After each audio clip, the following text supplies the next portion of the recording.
And so they can't trust the Bible's promise for their destiny if they can't trust the Bible's history for its accuracy. Well stated. Very well stated. So, the first question, what are you doing with all these dinosaurs? Well, I was riding down the road one day, and I was talking to my son, Thomas, and I said, you know, we need to get a dinosaur.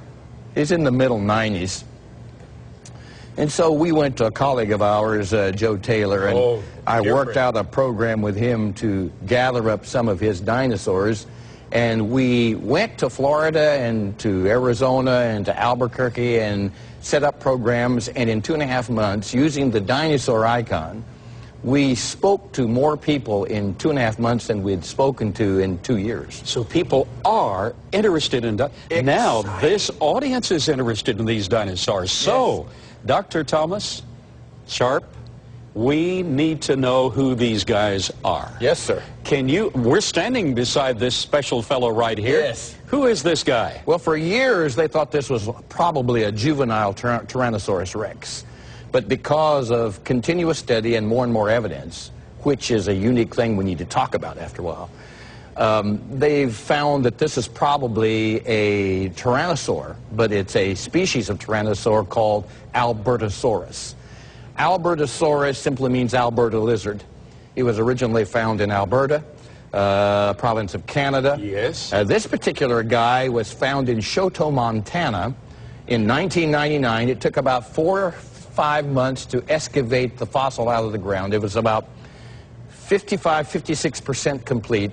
And of course, the balance of the fossil is a composite of other Albertosaurs. But with full justification. Oh, yes. This audience should know that to find a 25% complete dinosaur is incredibly rare. Yes, sir. So to find this one 56% complete means that the musculature and the entire physiology of the dinosaur can be placed with scientific precision. Yes. So what else can you, this was a theropod. Yes, it was. And one of the things that I love to talk about when I'm with students, and I probably speak to 30,000 to 40,000 students a year. All right. In school settings, is that I like to show them the arm of a tyrannosaur. The thing that I like to say about this arm is that God has an amazing sense of humor. It was interesting to me that Jack Horner said about the T-Rex. He said, we really don't understand this little puny front arm on the T-Rex because, you know, Henry Fairfield Osborn, who was the president of the American Museum from about 1905 to about 1927, along in there, he's the guy that developed the name for Tyrannosaurus Rex. But he did it on the strength of just a few bits and pieces of fossil material. A few teeth, a little bit of jaw, some vertebrae. Tyrant lizard. Tyrant lizard king, Tyrannosaurus Rex. Yes. He thought these large teeth and these giant jaws meant that we've got the meanest guy that's ever lived.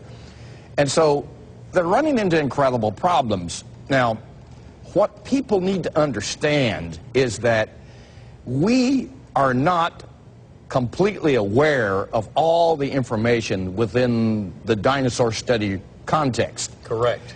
Science, and I love to tell students in the meaning definition of science, science is an empirical investigation, a sensory investigation of data in cause-effect relationships that can be observed, and the assimilation of that data, tested, yes, and repeated, and then possibly falsified.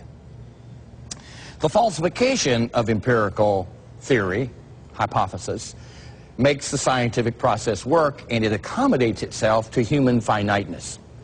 We don't know all there is to know about anything. And so within science, we never know how much we do know in relationship to what we don't know. We never know what we may find out tomorrow to change what we thought we knew. So scientifically, we never know much. So we're always discovering more. The thing this is an illustration of that. You see, what Osborn didn't tell us, and what we didn't understand for a long time, is they never found a fossil T-Rex with the front arms attached until 1988.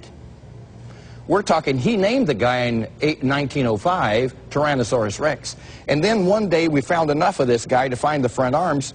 And I mean, what are you going to do? Would you hold this a minute? Yes. What are you going to do if you're going to go out on Saturday night and beat everybody up, you're the meanest guy that ever lived, and you've got this problem right here. I mean, how are you going to hit? I mean, I'm going to knock you out. A sense of humor, an amazing sense of humor. So Horner says, I don't know what they did with this except maybe scratch their belly after they ate. Of course, Horner introduced another problem, because once we see the problem with the front arm, we also realize it's got a locomotion problem. I never will forget being called by a radio station one time after Jurassic Park had been viewed, and they said, would you do an interview and an expose on Jurassic Park? I said, be happy to, but I need to go see the movie. Well, I don't get to see movies often, so... While you're describing this, Dr. Sharp, let's move and contrast this with another dinosaur while you're describing this. And so while I was watching this movie, of course, the Spielberg special effects just got my attention overwhelmingly, and I had to stay, you know, somewhat in shell shock because of all this stuff. You know, before too long, the raptors were jumping out behind the aisles, scaring me to death. Marvelous. I had to go back and watch it the second time to get over the shock effect. Then I read Crichton's book, and one of the things that they had trouble with there was they said this guy was the most terrible, predacious predator that ever lived. Well, when we found this front arm, and there was no justification for that, we also discovered that its locomotion wasn't probably like they thought. It wasn't running 45 miles an hour. A Stanford University professor, a biochemist, researched that, and he came to the conclusion that these T-Rexes could probably only run about 11, 12 miles an hour top end, and it probably waddled kind of like a duck. That solves some major problems. And then at the Carnegie Museum in Pittsburgh, they have a dinosaur on display since 1990 that has the eyes incredibly peripheral. So rather than having stereoscopic vision like a hawk or a human, they're saying, wow, this means maybe this animal had eyes similar to a cow, and maybe even like a chameleon. Maybe the eyes worked independent of each other. So it's not the kind of visionary equipment you would expect for the best predator alive. So we got eye problems, we got leg problems, we got front arm problems, and we've got dentation problems. Lambie. Let's go back to the creature so you can illustrate this. And time's getting away from us. We're having so much fun. Continue rapidly, please. Okay, so the Lambie said, well, these teeth are falling out and growing back. We have a copy of Stan in a museum over at Eureka Springs, and Stan is considered to be a very mature T-Rex. But there are places in Stan's jaws where the teeth have fallen out and little bitty teeth are growing back, fossilized in this animal. That's incredible, Dr. Ball. It indicates to us that these guys are losing their teeth and replacing them all the time. Which means? Which means that they didn't have the dentation we thought they had. They probably weren't bone crunchers. And so Horner and others are saying maybe these guys were scavengers. In fact, let's show the audience. This family of supposed predators really has the largest olfactory cavity, nasal cavity, exposing to scavenging material from a great distance away that might need to be cleaned up. So the conclusion now among many evolutionary paleontologists is, as you know, that these were primarily, maybe predominantly and maybe exclusively, but primarily they were scavengers rather than being predators. Matter of fact, the olfactory lobe in the brain of Stan is the largest developed part of that whole organ, indicating that it was a very, very good smeller. It could detect things by odor much better than other kinds of animals. And so the indication is, the more evidence we see, our views are changing. What I'm trying to tell children is that the evidence isn't all in on these guys. As a matter of fact, in 2004, National Geographic did this gigantic interview of about 16 different professionals in the dinosaur world and came to the conclusion we know less about them than we know.